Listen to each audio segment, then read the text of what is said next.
नमस्कार। मेरा पूरा देश सुन रहा है। राष्ट्र की आवाज 140 करोड़ लोगों की एक ही आवाज। आपके साथ मैं हूं सरफराज। मैं सरफराज सैफी आपको बताना चाहता हूं 7 अगस्त का दिन कांग्रेस के लिए ऐतिहासिक बन गया। 137 दिन के बाद राहुल गांधी की संसद सदस्यता बहाल हो गई। कांग्रेस के लिए इससे बड़ी खुशी की बात क्या हो सकती है? कांग्रेस के सबसे बड़े ब्रांड पर लगे दाग का साफ होना, राहुल गांधी का एक बार फिर से 2024 की रेस में वापस लौटना कांग्रेस को बड़ी राहत देने वाला है। और इसकी खुशी कांग्रेस के हर कार्यकर्ता, हर नेता के चेहरे पर साफ झलकती है, साफ दिखाई देती है। भारत जोड़ो यात्रा के दौरान कांग्रेस के जमीनी कार्यकर्ताओं के साथ राहुल गांधी ने एक कनेक्ट डेवलप किया। कांग्रेस के अंदर यह बात जोर पकड़ने लगी कि भारत जोड़ो यात्रा के बाद ब्रांड राहुल गांधी काफी ज्यादा मजबूत हुए हैं। मानहानि मामले में पहले लोअर कोर्ट फिर हाई कोर्ट से झटका मिला और एक ही झटके में राहुल गांधी 2024 की रेस से बाहर हो गए थे। अब जाकर सुप्रीम कोर्ट ने राहुल गांधी को सुप्रीम राहत दी है, सजा पर रोक लगाई। लोकसभा स्पीकर ने भी बिना देर किए राहुल गांधी की सांसदी बहाल कर दी और संसद में राहुल गांधी की वापसी के नए समीकरणों का सियासी इशारा कर रही है। राहुल इज बैक कैसे कांग्रेस के जमीनी कार्यकर्ताओं को एक इमोशनल पुश दे रही है, यह आज आपको राष्ट्र की आवाज के जरिए दिखाऊंगा, बताऊंगा, समझाने की कोशिश करूंगा। राहुल गांधी का संसद में वापसी ने कांग्रेस को खुशी दी।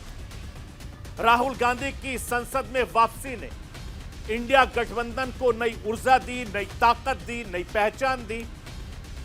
इंडिया गठबंधन ने संसद में मणिपुर हिंसा पर दबदबा बनाए रखा। मणिपुर गठबंधन यानी इंडिया गठबंधन ने मणिपुर मामले पर सत्ता पक्ष की जबरदस्त तरीके से घेराबंदी। राहुल गांधी की संसद में वापसी से इंडिया गठबंधन के तमाम जो नेता हैं वो बहुत ज्यादा खुश नजर आए और सभी नेताओं ने बढ़ चढ़कर राहुल गांधी की वापसी का जोरदार तरीके से इस्तकबाल किया। राहुल गांधी की अगुवाई को लेकर इंडिया गठबंधन में कुछ भी खुलकर नहीं कहा जा सकता।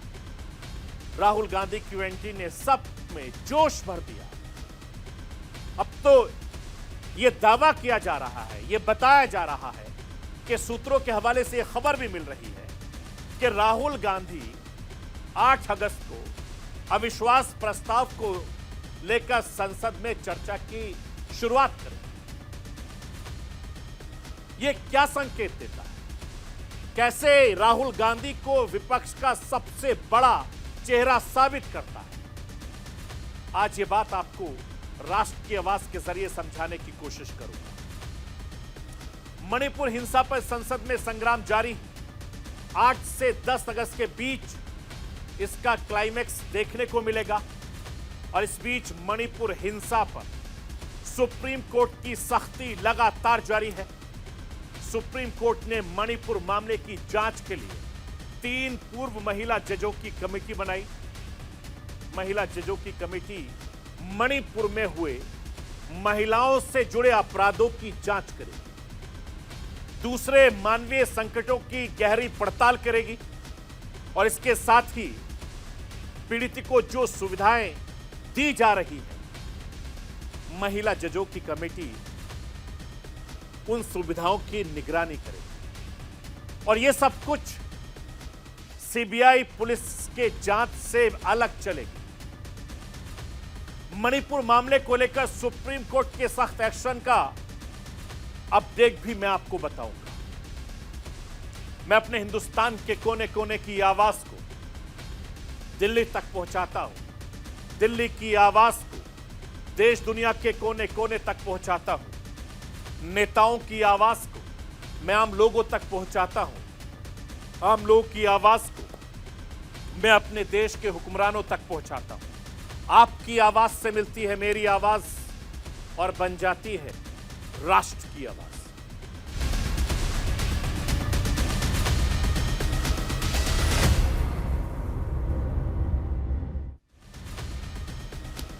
लोकतंत्र में सत्ता पक्ष के साथ विपक्ष की बड़ी भूमिका रहती है। लोकतांत्रिक व्यवस्था में विपक्ष जितना मजबूत होता है उतना बेहतर माना जाता है। व्यवस्था के सही और स्वस्थ होने की उम्मीद और ज्यादा बढ़ जाती है। विपक्ष के लिहाज से हिंदुस्तान की राजनीति में बड़े बदलाव हो रहे हैं। 2024 लोकसभा चुनाव से पहले सबसे बड़ा बदलाव विपक्षी एकजुटता के तौर पर सामने आया। इंडिया गठबंधन तैयार हुआ। विपक्ष के 26 दलों ने साथ मिलकर इंडिया गठबंधन तैयार किया और संसद के मॉनसून सत्र में इंडिया गठबंधन की ताकत सबके सामने है। एक एक मुद्दे पर विपक्ष सरकार को घेरने में कोई कोर कसर नहीं छोड़ रहा है। मणिपुर मामले को लेकर विपक्ष अविश्वास प्रस्ताव के जरिए सरकार को घेरने का दांव चल चुका है। इसी हफ्ते अविश्वास प्रस्ताव पर चर्चा होनी है। इससे पहले 7 अगस्त का अपडेट बहुत ज्यादा मायने रखता है। 7 अगस्त का दिन कांग्रेस के लिए ऐतिहासिक दिन माना जा रहा है। 137 दिनों के बाद राहुल गांधी संसद पहुंचे। राहुल गांधी के संसद पहुंचने की खुशी कांग्रेस के साथ साथ तमाम विपक्षी सांसदों के चेहरे पर देखी गई। मिठाइयां बांटी गई, ढोल नगारे बजाए गए। कांग्रेस के कार्यकर्ता, कांग्रेस के नेता गाते झूमते नजर आए। और कांग्रेस के लिए गांधी परिवार क्या मायने रखता है, यह बात किसी से छिपी नहीं। राहुल गांधी के संसद पहुंचने को लेकर इंडिया गठबंधन में भी काफी ज्यादा जोश देखने को मिला। राहुल गांधी की अगुवाई को लेकर इंडिया गठबंधन में खुलकर कुछ नहीं कहा जा रहा, लेकिन राहुल के नेतृत्व को लेकर खींचतान की खबरें खूब आती रहती हैं। बावजूद इसके इस बात से इनकार नहीं किया जा सकता कि हिंदुस्तान की राजनीति में इस वक्त राहुल गांधी विपक्ष की सबसे बुलंद आवाज। विपक्षी खेमे में बेशक इस मसले पर कोई खुलकर नहीं बोल रहा। इस बात का एहसास विपक्षी सांसदों को बखूबी है और संसद में राहुल गांधी की मौजूदगी इंडिया गठबंधन को लेकर काफी ज्यादा मजबूती देगी। मैं तस्वीरों के जरिए आपको समझाने की कोशिश करता हूं। संसद में राहुल गांधी की वापसी से विपक्ष सांसदों के चेहरे खिल उठे हैं। इंडिया गठबंधन के सांसदों का हौसला बुलंद है। मैं राष्ट्र की आवाज के जरिए आपको विपक्ष के इन बेहद खास लम्हों का एहसास करवाना चाहता हूं। 137 दिनों के बाद राहुल गांधी की संसद में वापसी कांग्रेस के साथ तमाम विपक्षी दलों के लिए कैसे एक बड़ा अवसर बन गया, आप इन तस्वीरों के जरिए गौर से देखें।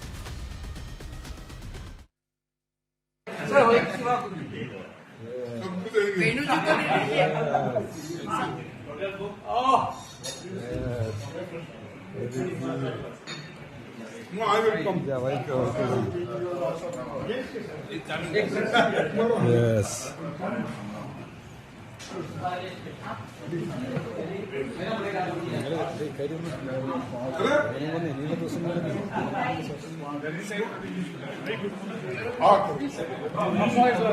हम राहुल गांधी जी को कांग्रेचुलेट करते हैं और स्पीकर साहब का भी धन्यवाद करते हैं कि उन्होंने कोई विलंब नहीं किया और राहुल गांधी जी की सदस्यता को रिस्टोर किया है। नहीं, बिल्कुल प्रोसीजर होता है कि जिस तरीके से उनकी सदस्यता रद्द हुई थी कन्विक्शन होने पर और उनका और स्टे आया है सुप्रीम कोर्ट का, इतना उनको समय लगा उनको रीइंस्टेट करने के लिए। उस पर ही सवाल उठ खड़ा होता है कि किस तरीके की हिपोक्रेसी है कि आप सदस्यता रद्द तो कर देते हैं, बहाल करने के लिए आपकी इतनी रिक्वेस्ट करनी पड़ती है। साथ ही साथ अभी भारतीय जनता पार्टी के एमपी का कन्विक्शन हुआ है, क्या उनकी सदस्यता रद्द हो गई है, क्या उनसे घर खींच लिया गया है? तो ये सारी चीजें हैं, अभी हिपोक्रेसी दर्शाता है, but we welcome him back. Hopefully वो अपनी आवाज फिर से बुलंद करेंगे। मैं आपको यह बताना चाहता हूं, मानहानि मामले में राहुल गांधी को सुप्रीम कोर्ट से राहत मिलने के बाद यह मुमकिन हुआ कि राहुल गांधी की सांसदी बहाल हो सके। 4 अगस्त को सुप्रीम कोर्ट ने राहुल गांधी की सजा पर रोक लगा दी।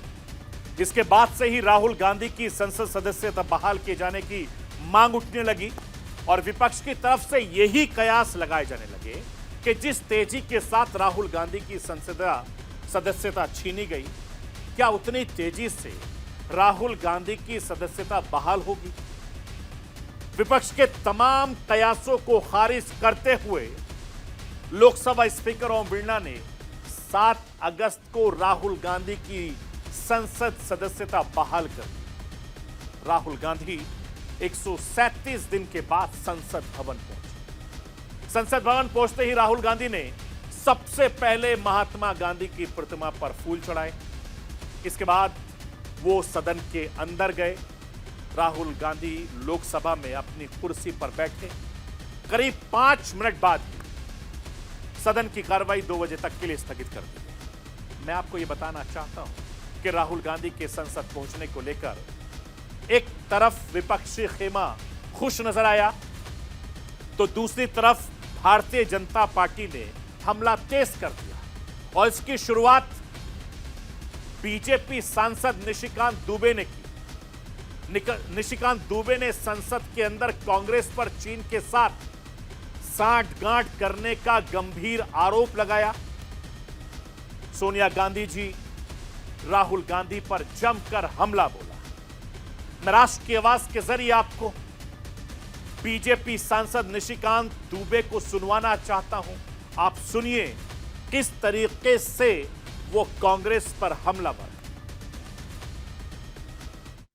2005 से लेकर 2014 तक चाइनीज गवर्नमेंट ने कांग्रेस को पैसा दिया, जिसका FCRA लाइसेंस भारत सरकार ने कैंसिल किया।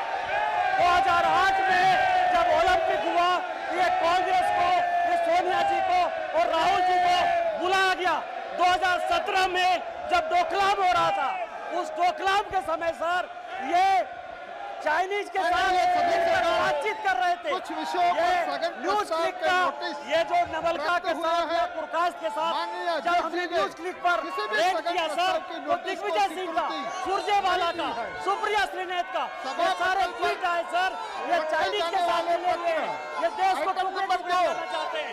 कांग्रेस तिब्बत के बाद जो हिंदू चीनी भाई भाई नेहरू की जो नीति थी, उस नीति को ये बढ़ाना चाहते हैं, ये भारत का विभाजन करना चाहते हैं और इसमें ये चाइनीज के साथ मिलकर ये कांग्रेस देश को तहस-नहस करना चाहती है। मैं आपको ये बताना चाहता हूं कि संसद में राहुल गांधी की एंट्री भारतीय जनता पार्टी के तल्ख तेवर, संकेत साफ है। अविश्वास प्रस्ताव के दौरान जबरदस्त सियासी घमासान देखने को मिलेगा। इंडिया गठबंधन की बड़ी तैयारी सामने आ रही है। बताया जा रहा है अविश्वास प्रस्ताव पर चर्चा की शुरुआत राहुल गांधी करेंगे। वायनाड से सांसद राहुल गांधी 8 अगस्त को दोपहर 12 बजे लोकसभा में अविश्वास प्रस्ताव पर बोलेंगे। मणिपुर मामले पर क्लाइमैक्स 8 से लेकर 10 अगस्त तक देखने को मिलेगा। 8 अगस्त को राहुल गांधी चर्चा करेंगे, इसकी शुरुआत करेंगे और 10 अगस्त को हिंदुस्तान के प्रधानमंत्री नरेंद्र मोदी संसद में जवाब दे सकते हैं। यह सूत्रों के हवाले से खबर मिली। मैं आपको याद दिलाना चाहता हूं कि राहुल गांधी की संसद सदस्यता इस साल के बजट के जो बजट सत्र था उस दौरान चली गई थी। राहुल गांधी पूरे सेशन में हिस्सा नहीं ले पाए थे। राहुल गांधी ने बजट सत्र के छठे दिन यानी 7 फरवरी को लोकसभा में मोदी सरकार पर जमकर निशाना साधा था। और धन्यवाद प्रस्ताव पर चर्चा करते हुए राहुल गांधी ने अडानी को लेकर सवाल पूछे थे। चर्चा के दौरान राहुल ने हिंडरबर्ग की रिपोर्ट को हथियार बनाकर सरकार पर जमकर घेरा था और उसी वक्त हिंडरबर्ग की रिपोर्ट बड़ा मुद्दा बन गई और इस वक्त मणिपुर का माहौल लगातार गर्म है। राहुल गांधी फिर संसद में हैं। संसद में फिर जोरदार सियासी संग्राम देखने को मिलेगा। मैं आपको यह बताना चाहता हूं कि संसद के मॉनसून सत्र में राहुल गांधी का आना सुप्रीम कोर्ट की वजह से ही संभव हो सका। मोदी सर ने मानहानि केस में राहुल को 23 मार्च को निचली अदालत ने 2 साल की सजा सुनाई और ठीक 24 घंटे में ही 24 मार्च को राहुल गांधी की सांसदी चली गई और इसके बाद गुजरात हाई कोर्ट ने भी सजा को बरकरार रखा। राहुल गांधी ने इसके खिलाफ सुप्रीम कोर्ट में याचिका दाखिल की। 134 दिनों के बाद 4 अगस्त को सुप्रीम कोर्ट ने इस केस में राहुल गांधी की सजा पर रोक लगा दी।